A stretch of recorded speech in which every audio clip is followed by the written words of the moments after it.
Let's talk about a special procedure called submain. Submain is a procedure that you can use to start up your Visual Basic application. When you select the properties for this project, one of the things that you have an option for is the startup object. The startup object gives you a list of all the forms in your application. Now, besides the project or the forms themselves, you will always have an option for submain. Now, what that's telling Visual Basic is that you may have, let's go ahead and click OK here to save this, you may create a routine called submain in one of your BAS modules. It has to be a public subroutine called main. It has to be that, can't be anything else. This can then be used to start your application. So you could actually type in formEmployee.show if that's the first form that you want to show. Now, why would you do this? Well, the main reason why is you may wish to write some other code in here. For example, you may decide that you want to change the mouse pointer to an hourglass. You then want to display a splash screen. Maybe you have a splash screen that you want to show. You know, like Word pops up a splash screen when it first starts up.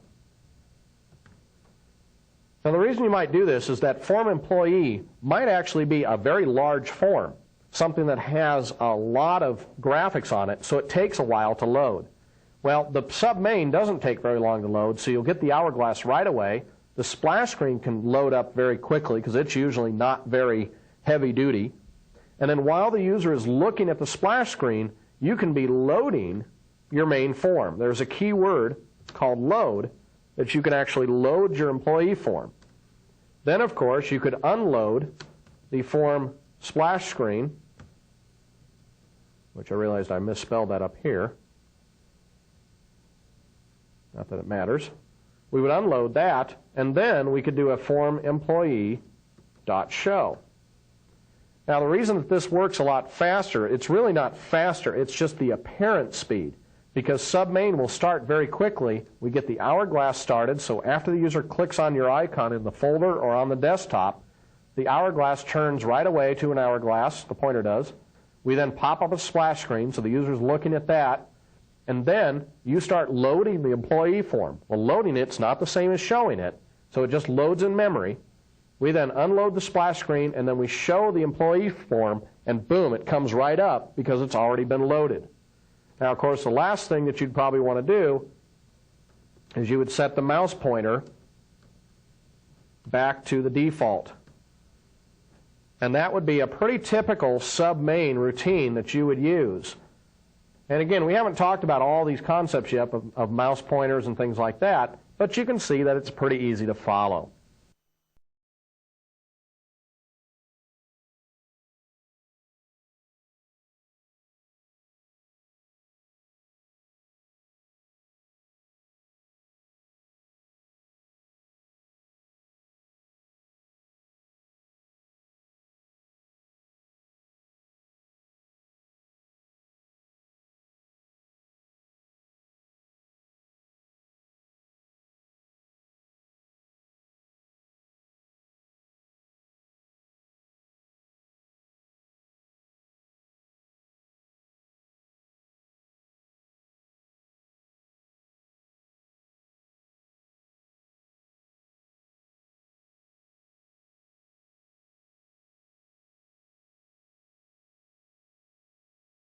Well, now let's take a look at functions.